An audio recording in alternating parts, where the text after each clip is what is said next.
good evening. My name's Richard. My name's Peter.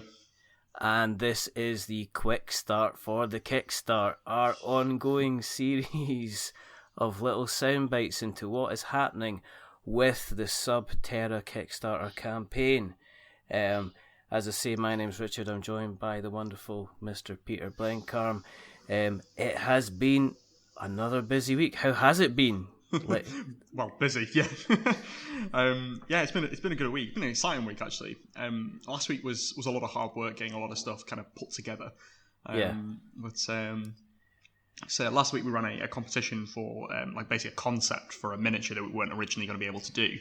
Yeah. In the campaign, and we basically asked the backers, like, what do you think this should look like? And basically ran this competition, be like, I mean, if you guys want this, that's awesome.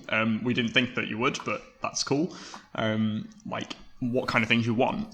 So we basically put a thing out saying whoever can come up with the best concept gets a lot of cool prizes. The runners-up will get a lot of cool stuff as well. And then we'll make this an option, basically, on the campaign. And that was really fun. And you came out with something that looked quite horrific. Yeah, it looks kind of messed up, doesn't it? Yeah, it's kind of like aptly named the Wretch. It's just this messed up. What was the good name of the person that won it then? Bear with me, I will just tell you. Yeah, we should dig it out. Yeah, I don't want to get the name wrong.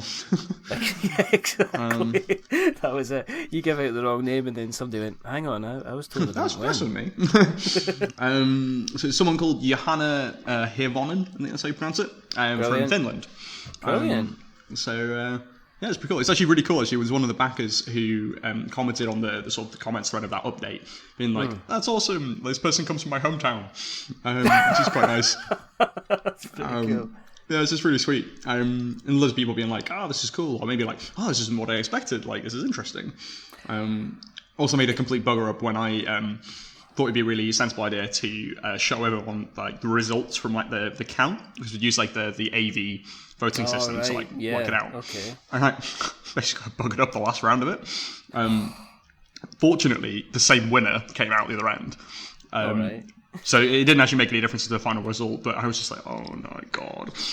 And then, the team were like, yeah, Peter, this is where you don't show you're working. Because it was me trying to be this transparent Kickstarter creator or whatever, I just shot myself in the foot. Exactly. It's like all this kind of like the past 3 weeks of like complete transparency and trust have just disappeared out the window as people scream at him, he's fixed the vote, kind of thing. Which is clearly not the case. I mean, obviously, this wasn't part of the plan. Was having one of the horrors actually coming to life and becoming a miniature. So, and it's going to be an add-on, isn't it? It's not going to be part of the actual pledge. So, I guess it gives you open to, if they want the horrors to be something unknown, they can keep that. If they want the horror to actually have a physical presence, they can have that as well. We are, it's kind of an interesting kind of crossroads here, because we're kind of at the point where 17 days to go, because this is Monday night, almost 3,000 backers. Yeah, scary number of people. That's madness, isn't it? Yeah, so I have to keep kind of remember, like it's kind of weird actually, because you look at the numbers and you go, oh, that's a lot, and you realise that like, it's actually like, I remember hearing this thing a while ago about like people find it really difficult to deal with big numbers, and that like, and I really understand what that means in this context. Like if someone says, okay, you've got 10 apples, like you can kind of see in your mind's eye what that looks like.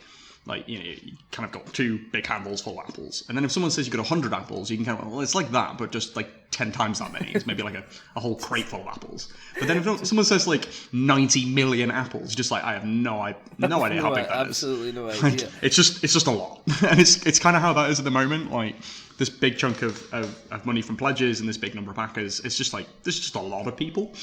It's kind of got past that point where I can actually like conceive of how big that crowd of people is. You're going to take up substantial room in the manufacturing warehouse now. You do realise that. Yeah. When they put everything out and they put it all on pallets, it's like, are you going to need a bigger... You're maybe not going to need a bigger container, but you might need to obviously stretch out to a couple more pallets and stuff like that.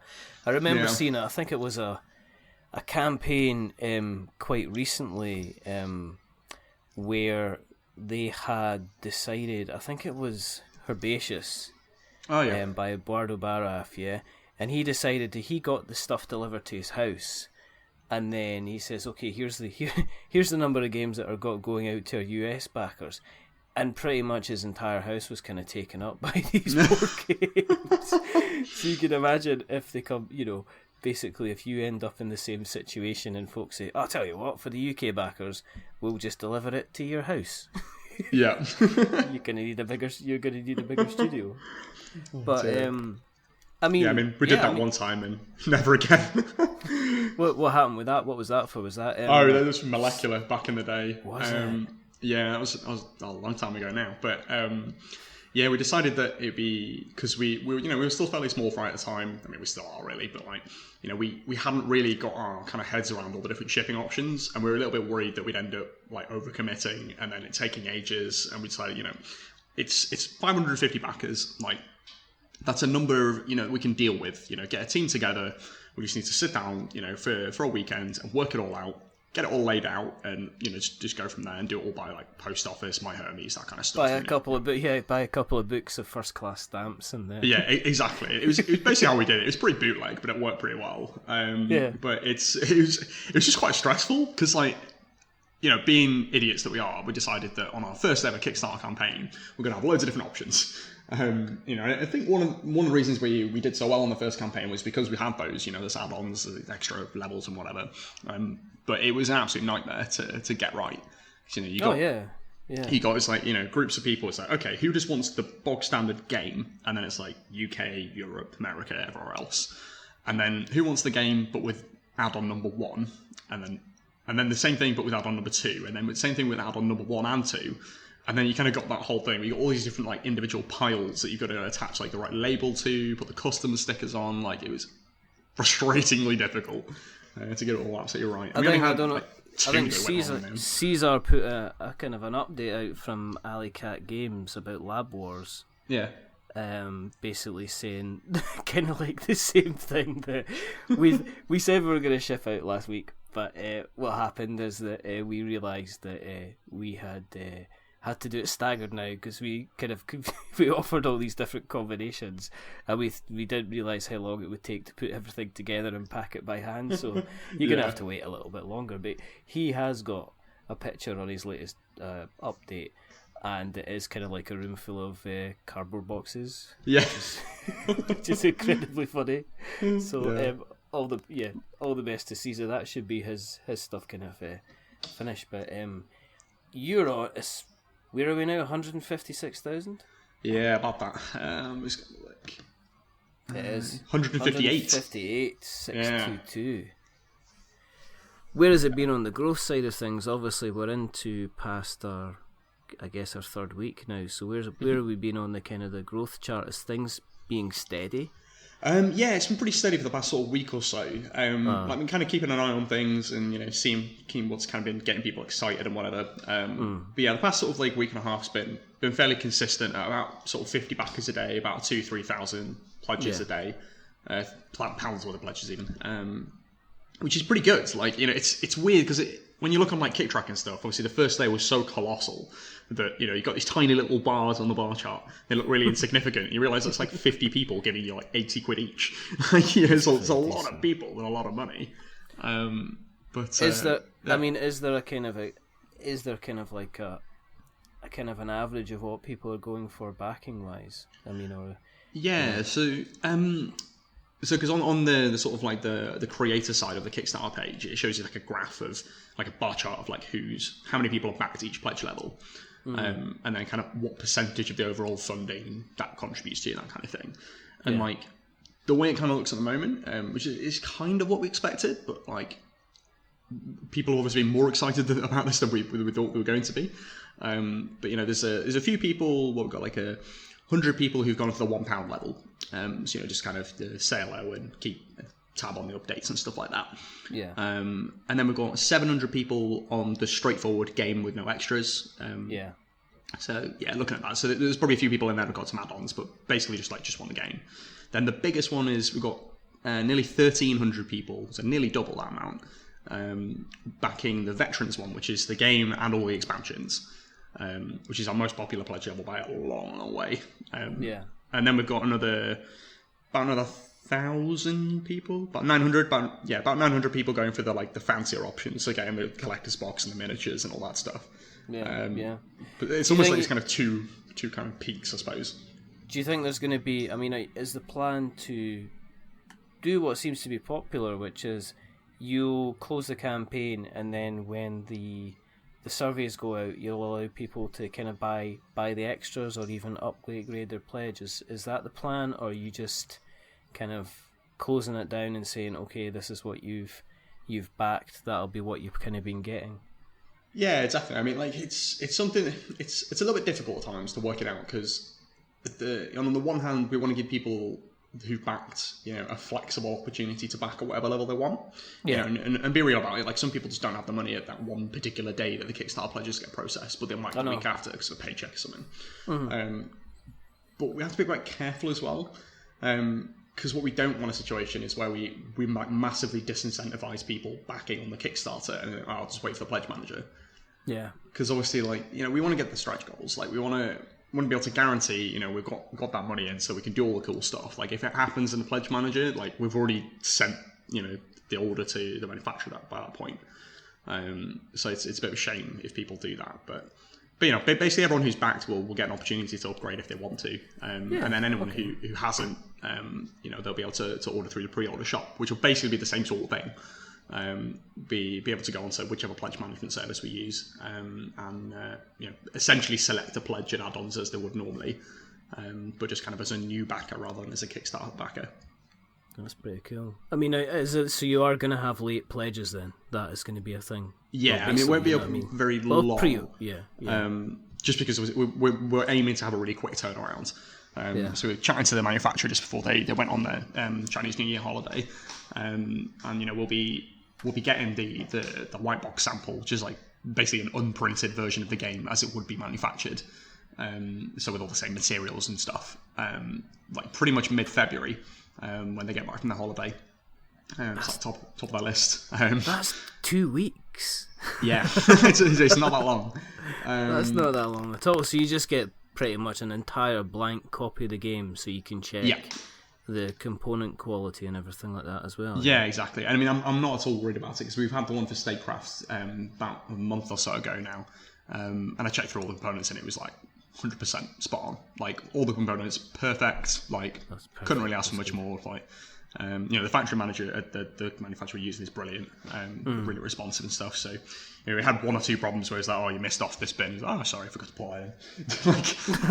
It was just it's literally on my desk in front of me. I just forgot to put it in the box. Took a picture on his phone and stuff. But yes, once we've got that, then we'll be able to make any final requests for materials changes or dimensions or whatever else. If it comes out it's too big for a Kallax shelf, for example, then we might tweak it a little bit. Just the kind of practical bits and bobs, and then we'll do a print proof where they basically do the same thing but print one. And how they basically do that is they start the entire print run, but they fast track a certain number of units, usually 10 or something, through the whole process. So you've got 10,000 copies kind of slowly making their way through the whole machine, but you've got a few that a few people take through the whole process right to shrink wrapping the thing, and then they airmail that to us and say, is everything okay? And we go, yeah, it's fine, keep going. Or if it's not, they can kind of rectify the stuff quite easily. And we should get that hopefully early March. So if all goes well, by the end of March, beginning of April, we should have all the games produced. At the very least, all the kind of the core games. Some of the other stuff might take a bit longer, producing the molds for minis and stuff. That we hadn't anticipated doing to start with. Is that factored into the timescale now that we've brought the miniatures in? If you sound confident that you're going to be on a very, very quick turnaround from that. So has that kind of stuff already been kind of factored into the equation on how long it's going to take to bring this stuff in? Kind of yes and no. So originally, we planned to do the core miniatures for the start of the campaign anyway. So we'd factored in, the time to produce the molds and the time to, look through the proofs and everything and make sure everything was right and get it all squared away. What we hadn't anticipated was the sheer number of people wanting miniatures. because the production processes aren't for the miniatures are separate to just the printing for the chipboard and cards and stuff. It's a kind of a logistical challenge kind of for the factory to make sure everything fits together time wise. So that's kind of hit the schedule a little bit. So what we're basically planning on doing, because we don't think we could do everything all at once within a time necessarily, particularly if it goes really big at the end of the campaign, is what we might end up doing is printing all of the core games and the expansions and the collector's boxes, and then doing the miniatures completely separately. So basically shipping out all the main stuff, all the game content, all the kind of regular paper and cardboard printed stuff, and then do the miniatures completely separately as a kind of a separate production run and send them over afterwards. So that we can make sure everyone gets their stuff early. We get the copies out there as fast as we can do. We get some copies to Expo, which is kind of the main objective for us at the moment. Take it across the world kind of stuff. Are the miniatures going to follow up later, or are you going to hold on to the core box and then as the miniatures arrive, ship them out to everybody? I think we'll probably ship them separately. If we do end up doing that, I mean, it's preferable for us not to if we can manage it.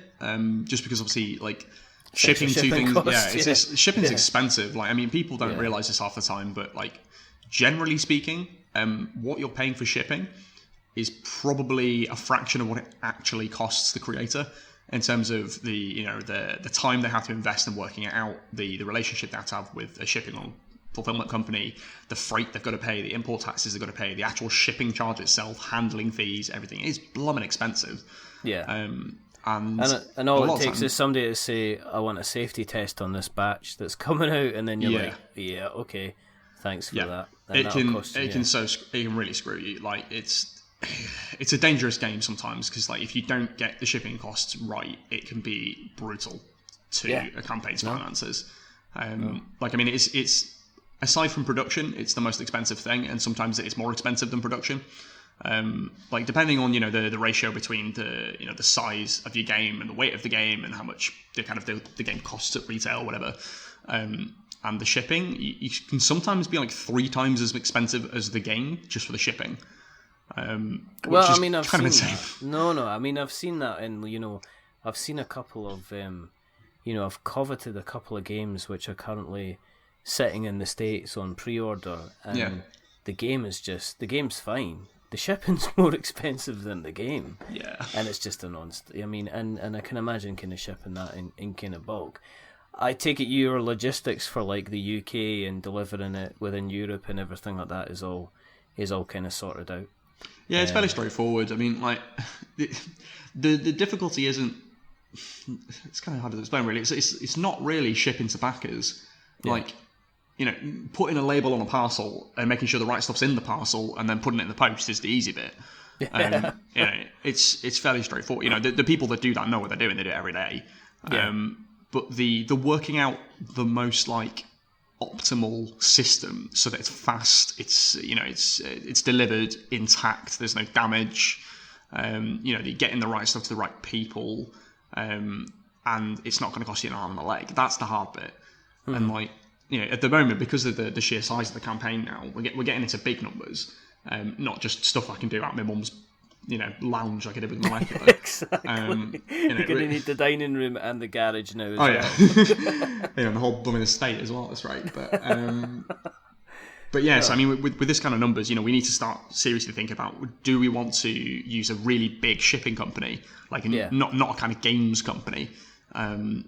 Do we use a big freight managing company to split the shipment between the US and the UK, or the US, China and the UK, Australia? Like, how do we manage this? Because when you're freighting stuff, you usually do it by volume, not by weight. It's basically how much space does it take up in the shipping container, which is it's a fair enough way of doing it.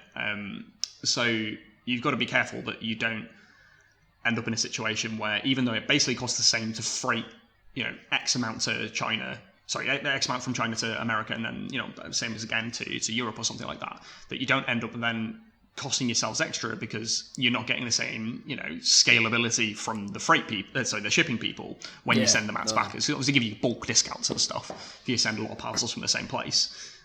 So sometimes it can actually be more cost effective to get your entire bunch of stuff halfway across the world in one big chunk and then send it out from one place, even if it costs you like 20 quid for one box sometimes, because the bulk of them will be cheaper. So you take a hit on the people buying from Taiwan, Malaysia, Brazil, stuff like that. But exactly. Yeah. But obviously the majority of backers are in.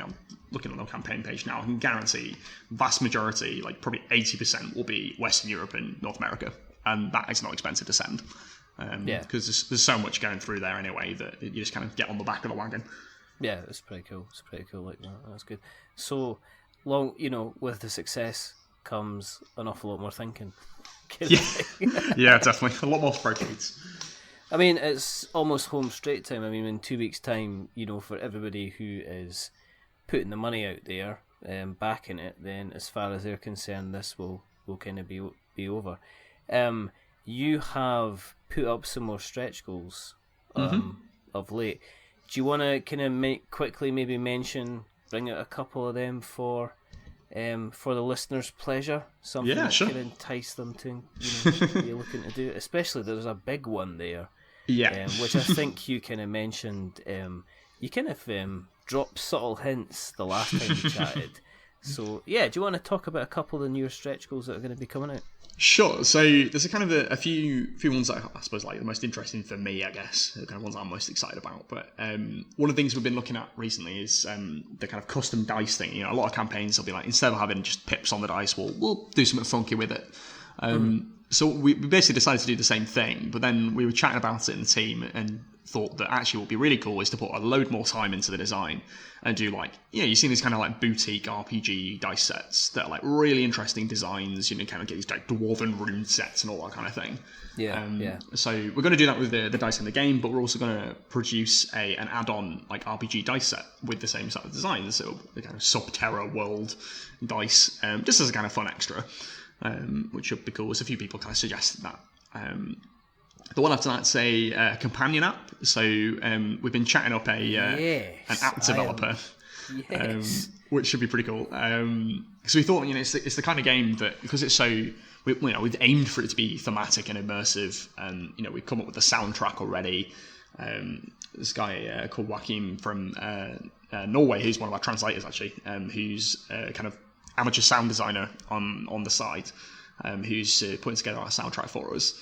And we thought it'd be really cool, if you had like a soundboard. So rather than just, playing on Spotify or something, you've actually got like a, Hazard comes out like a rockfall and you press the rockfall button and it sounds like a bunch of rocks are coming on your head. That'd be pretty cool. And we got all sorts of ideas what we can do with the app, and we put like a suggestions box up just for the app specifically, and loads of people have said, you could do this, you could do that. So kind of budget willing for the app, we'll be able to do a lot of cool features to kind of supplement the game experience. Do all the kind of immersive stuff, and then one of the things we've got planned, if we can afford the app developers' time, is to do kind of like competition support app. So we're working on a system, kind of like the pandemic competition system, where you're doing like teams against each other with like the same deck construction and stuff. That sounds interesting. Basically like a way of doing that just from your phone. So a shop organizer can just like do it straight off the phone. Which is pretty cool. One that's been requested like 1 million times, and I'm so glad we can do this one now, is basically a little like UV blacklight in the collector's boxes. Basically, because we're doing like these UV fluorescent print finishes on some of the components. Yes. And the idea is that you can play it like under a like UV light, and it'll glow and look all eerie and weird and mysterious. I think a lot of people are quite excited by that one. I think this is quite funky. But, I can imagine a couple of people not wanting to have a black light anywhere near their house. Yeah. Oh god, yeah. You want to play that in the dark? Let's not go down there. No, let's just let's not go the top. But that's cool. And then there's the really big one. Yeah. So we put this here because this is something we wanted to do for a long time. As ICB, as well as just kind of the SubTerra team. And it's a bit unusual, I want to say. But basically what we want to do is a documentary. So one of my good friends from university, he's in the TV industry and has all the kit, I want to say, because he does documentaries as his job, for like BBC and Channel 4 and whatnot, which is pretty cool. And what we wanted to do is document the entire experience of what actually happens when we, in our office in London, say, okay, yeah, you can now print the game. Like, what actually goes on in the factory, and what actually happens, not just in the factory, but like who are the people that make this? Like, what are they like? And, what makes them want to work in this industry? Mm-hmm. There's hundreds of factories all over, the area that we're going to be visiting, hopefully in Shanghai. And there's thousands of factories all over China. Like, well, why are they working at this factory, not another? What is it about this job that appeals to them? What do they know about the products that they're producing? Do they engage with them? Do they play board games at home? Like, what's the kind of story there? How do all the printing processes work?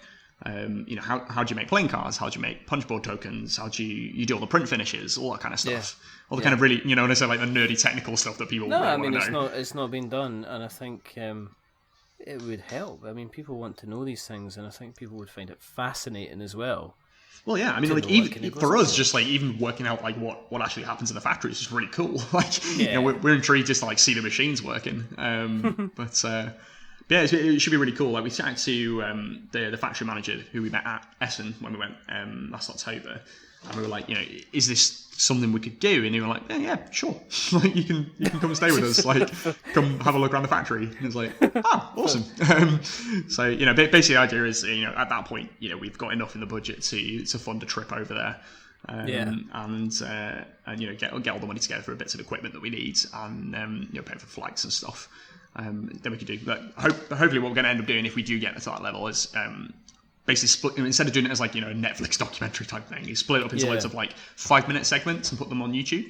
Yeah. And be like, this is how playing cards are made. This is how punchboard tokens are made. This is how they do this thing, that thing, and the other. So people can just look at what they're interested in, and then we'll probably collate it all together and send out one big batch of files to the backers.